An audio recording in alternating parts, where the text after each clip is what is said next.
નમસ્કાર દર્શક મિત્રો, નમો ટીવી ઇન્ડિયા ન્યૂઝ ચેનલમાં આપનું સ્વાગત છે। આપની સાથે હું છું દેવાંશી પંડ્યા। તો દર્શક મિત્રો, આવો જોઈએ આજના સમાચાર। મારું ભુજ, તમારું ભુજ, આપણા સૌનું ભુજ। કચ્છના પાટનગર ભુજના વિકાસ સમાજ જ્યુબિલી સર્કલનો અંદાજિત 4.50 કરોડના ખર્ચે બનનાર બ્રિજને અચાનક રદ કેમ કરાયો? શું ભુજવાસીઓના મંતવ્ય લેવાયા? ના, ફક્ત 4-5 રાજકીય ચૂંટાયેલા પ્રતિનિધિઓએ મળી ફક્ત 10 જેટલા વેપારીઓની સહી લીધી અને જ્યુબિલી સર્કલનો બ્રિજ રદ કરી નાખવામાં આવ્યો। પરંતુ શું કામ? ભુજવાસીઓને અંધારામાં કેમ રખાયા? આ સમગ્ર કારસ્તાન પાછળ રાજકીય અગ્રણીઓનું કારસ્તાન સામે આવ્યું છે। મોદી વિકાસ મંચના કચ્છ જિલ્લાના અધ્યક્ષ શ્રી ભરતભાઈ સંઘવી ખરેખર મોદી સાહેબના વિકાસને જોવા માંગે છે, પરંતુ ભુજના વિકાસમાં ચૂંટાયેલા પ્રતિનિધિઓનું પાપ ભુજના વિકાસ આડે આવી ગયું। મોદી સાહેબ તો સવાયા કચ્છી છે ને, વિદેશમાં પણ કચ્છની વાત કરે છે। મોદી સાહેબ અને કચ્છના વિકાસની પણ વાતો કરે છે, પરંતુ મોદી સાહેબના નામે ચૂંટાયેલા રાજકીય પ્રતિનિધિઓએ એમના જ વિકાસમાં અવરોધ શું કામ કર્યો? એવું શું કારણ હતું કે અચાનક બ્રિજના ટેન્ડરને રદ કરવામાં આવ્યું? સમગ્ર પ્રકરણ વિશે ભુજના પ્રબુદ્ધ જાગૃત નાગરિક અને સમાજસેવક શ્રી ઈશ્વરભાઈ દાદલાણી અને મોદી વિકાસ મંચના અધ્યક્ષ શ્રી ભરતભાઈ સંઘવી શું કહી રહ્યા છે તે સાંભળીએ એમના શબ્દોમાં। મારું નામ ભરતભાઈ સંઘવી, કચ્છ જિલ્લા મોદી વિકાસ મિશનના અધ્યક્ષની જવાબદારી સંભાળું છું। આજે કચ્છનું પાટનગર ભુજ અને ભુજનું હૃદય એટલે જ્યુબિલી ગ્રાઉન્ડ, જે સ્થળ ઉપર આજે ઊભા છીએ આપણે, એ સ્થળની હાલત જો તો ચારે બાજુ દબાણો છે, નથી કોઈ ટ્રાફિકનું મેનેજમેન્ટ કરવામાં આવતું। બિલકુલ આનાથી 50 મીટરના અંતરે ભુજના ધારાસભ્યનું ઘર છે, છતાં જો એ ધારાસભ્ય શ્રી તમે જોઈ રહ્યા છો કે સામે જ એમનું ઘર દેખાય છે, એની આજુબાજુનો આખો એરિયો જોવો તો કેટલી હાલત ખરાબ છે। દબાણ એટલા બધા પડ્યા છે। આરએનબી તંત્ર શું કરી રહ્યું છે? અને દુઃખની બાબત તો એ છે કે વર્ષો પહેલાં જ્યુબિલી ગ્રાઉન્ડ માટે 4.5 કરોડના ખર્ચે ઓવરબ્રિજનું નિર્માણ માટેના ટેન્ડર બહાર પડી ગયા। સરકારે જાહેરાત કરી, ટેન્ડર બહાર પડ્યા। ટેન્ડર બહાર પડે પછી કચ્છના ધારાસભ્ય, સાંસદ બધા જાગૃત થયા કે અહીંયા ત્યાં કાંઈ જરૂર નથી। શું તમને આ તમે જોઈ રહ્યા છો અહીંયા કાંઈ જરૂર નથી? આ બધા ધારાસભ્યો, સાંસદે કયા હિસાબે કીધું કે આ અહીંયા બ્રિજની જરૂર નથી?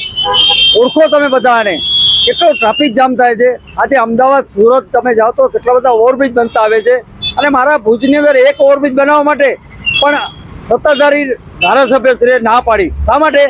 કોઈના મકાન જાય છે, કોઈના મિત્રના દવાખાના જાય છે, કોઈને ઓફિસો જાય છે।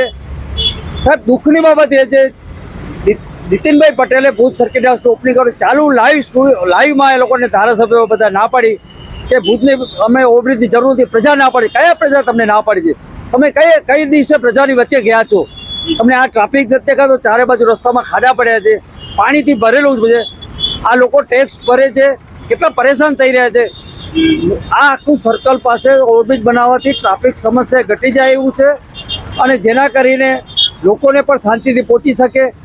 અને ટેન્ડર પાસ થયા પછી પણ જો આ ન કરતા હોય, કેન્સલ કરાવતા હોય, તો કેન્સલ કરવાનાર ડેપ્યુટી સીએમ ત્યારના નીતિનભાઈ પટેલને પણ પૂછવા માગું છું કે સાહેબ, તમે 4 જણા કહેવાથી કેવી રીતે કેન્સલ કરો? તમે એમને કેમ ન પૂછ્યું કે ટેન્ડર બહાર પડતા હતા ત્યારે તમે ક્યાં સૂતા હતા બધા?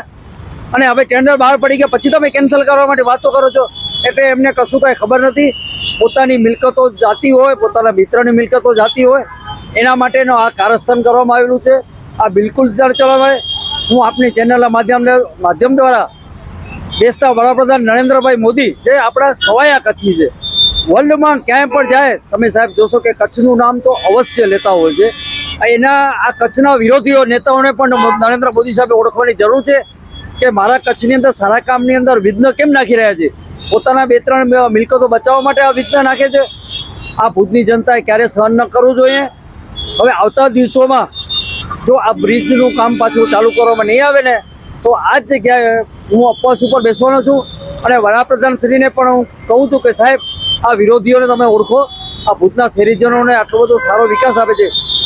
આખા વર્લ્ડમાંથી ટુરિઝમ કચ્છમાં આવી રહ્યું છે। આપે જ્યારે ટુરિઝમનો ફેલાવો કર્યો ત્યારે વર્લ્ડના ટુરિઝમના લોકો અહીંયા આવે છે, અને અહીંયા આવીને જોવે છે શું આ નરેન્દ્ર મોદીનું કચ્છ છે?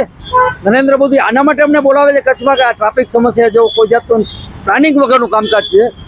તો હું ભુજના ધારાસભ્ય, સાંસદને અને જવાબદાર નેતાઓને પણ વિનંતી કરું છું કે સાહેબ, આ તમે સમસ્યા તમને નથી દેખાતી? આ પાટનગર છે આપણું, આ બિલકુલ ન ચલાવવામાં આવે। અને આપને પણ ધન્યવાદ આપું છું કે કચ્છનો સળગતો પ્રશ્ન આજે આપે લઈ અને કચ્છની સમસ્યાને જે વાચા આપવાનો પ્રયત્ન કર્યો છે તે બદલ નમો ટીવી અને કચ્છના પ્રતિનિધિ બંનેને હું ખૂબ ખૂબ હાર્દિક શુભકામના આપું છું. નમસ્કાર મિત્રો, ભાડાના અધ્યક્ષ તરીકે જ્યારે કિરીટ સોમપુરા, જે પોતે બીજેપીના આરએસએસના સક્રિય કાર્યકર છે, એમની ખૂબ જ મહેનતથી આ દરખાસ્ત ઉપર સરકારમાં મંજૂર થઈ હતી અને ઓવરબ્રિજ બનવાનો હતો જ્યુબિલી ગ્રાઉન્ડથી મોટા બંધ સુધીનો. હવે એ મોટા બંધનો જો બ્રિજ બને, ઓવરબ્રિજ, તો એમાં અમુક સ્વાર્થી રાજકારણીઓ, હું નામ શીખે જાહેર કરીશ, એમાં લેફ્ટ સાઈડમાં કેશુભાઈ પટેલ જે હાલમાં ધારાસભ્ય છે, એની આગળ જતા નીમાબેન આચાર્યનો ઓફિસ, વાસણભાઈ આહિરનો ઓફિસ, અને જ્યુબિલી ગ્રાઉન્ડ ઉપર નીમાબેન આચાર્યના સગાની હોસ્પિટલ, જમણી સાઈડ વિનોદભાઈ ચાવડાના ખાસ મિત્ર જે વિરામ હોટલ સંભાળે છે, એ બધી બિલ્ડિંગો અંદર આવી જતી હતી. તો પોતાના સ્વાર્થના કારણે આ લોકોએ નીતિનભાઈ જ્યારે સર્કિટ હાઉસનો ઉદ્ઘાટનમાં આવ્યા નવા એનેક્સીના, તો ત્યારે એ 4 જણાએ 5 જણાએ લેટર લખીને અને 5-10 દુકાનવાળાની જેની જાતી હતી પ્રોપર્ટી, તો એમને નીતિનભાઈને લખીને દઈ દીધું કે અમારે આ બ્રિજની જરૂર નથી. હવે 1 કરોડ રૂપિયાનો બ્રિજ માન સરકારે કચ્છના ઇતિહાસમાં પ્રથમવાર મંજૂર કર્યું, સૌથી પ્રથમ ઓવરબ્રિજ. અને આ સ્વાર્થી રાજકારણીઓના કારણે એ લોકો લખીને દઈ દીધું.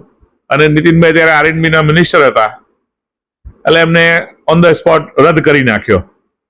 પાછળ એ ન વિચાર્યું કે જ્યુબિલી ગ્રાઉન્ડ ઉપર હાલમાં જે પોઝિશન છે ટ્રાફિકની, દિવસે દિવસ વધતી જાય છે. દર વખતે દિવસમાં 2-3 વાર ટ્રાફિક જામ થાય છે. અને ખરેખર એની જરૂર છે એ સમજીને જ કિરીટભાઈ સોમપુરા, જે પોતે એન્જિનિયર છે અને ભાડાના જે તે સમયે ચેરમેન તરીકે એમને ખાસ ઉપર સીએમ સુધી રજૂઆત કરીને એને મંજૂરી લીધી હતી, એક ઝાટકે આ સ્વાર્થીઓએ રદ કરાવીને ભુજનો વિકાસ આખો રૂંધી નાખ્યો છે.